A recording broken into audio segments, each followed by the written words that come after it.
Africa Content TV.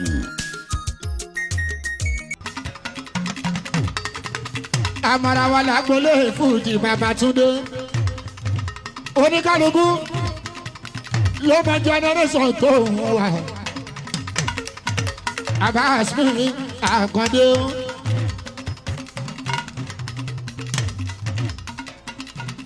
Àgbà kí a bá bá gún wa. Ó lẹ́ni àgbàgbà tó kọ́ ní ìwùjọ ẹ̀jẹ̀ nínú wa tó kọ́ di star tó kọ́ da láyé tí gbogbo wa máa ń wò lókè pa láyé. Obesere o àbí. Ìwọ tó bá mọ̀ Fújì Babátúndé wà mọ̀ pé Àkàndé Abbas o aṣíwájú tó ń jẹ́ kò ṣe mistake generation tiwa nìyẹn. Adéyọ Suleiman mi Bátúndé aṣíwájú ní Àkàndé o. Àjíbọ́lá Alábí Pasuma o olú Àjíbọ́lá bàbá Bàràgà o. Àjàní Wasiu o yàwó tán ọlọ́ba Musara Bàjá ni. Àjàní Tẹ́gbó ètò kú ọlọ́ba Musara Bàjá ni o. Ọmọdé sọkọ̀ mi sanni tí ìdó àmàlẹ̀ mi dán gangan.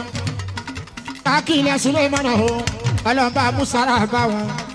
Àmàní Adésọkọ̀ Àjàní Wasiu ọlọ́ba Musara bá wọn. Àkàndé ní báyọ̀ ní ojú ọmọ àwọn generation tèmi nìyẹn ọlọ́ba Musara bá wọn. Èmi àdìyẹ mi Sule àtàwẹ́wẹ́.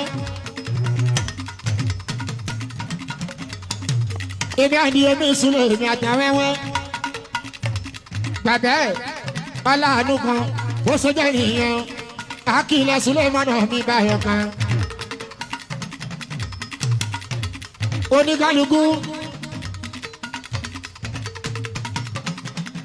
ló máa yẹ tó wá Suleiman mi Bátúndé.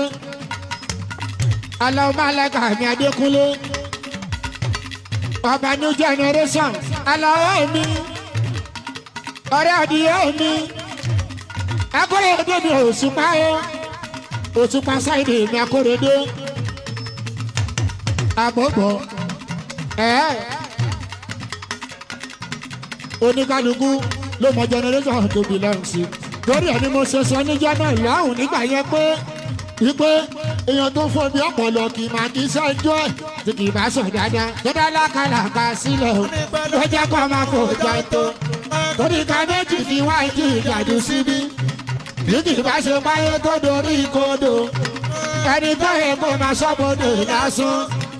Òun náà gẹ́lẹ́nu ọ̀rọ̀ láàfin. Ọ̀nà wádà tí ò ní máa gbèrú ọba.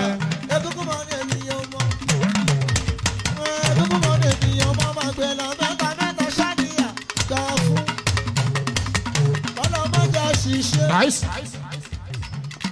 Kò sáyé ọ̀rọ̀ lónìí. Ọ̀rọ̀ dọjọ́ iwájú.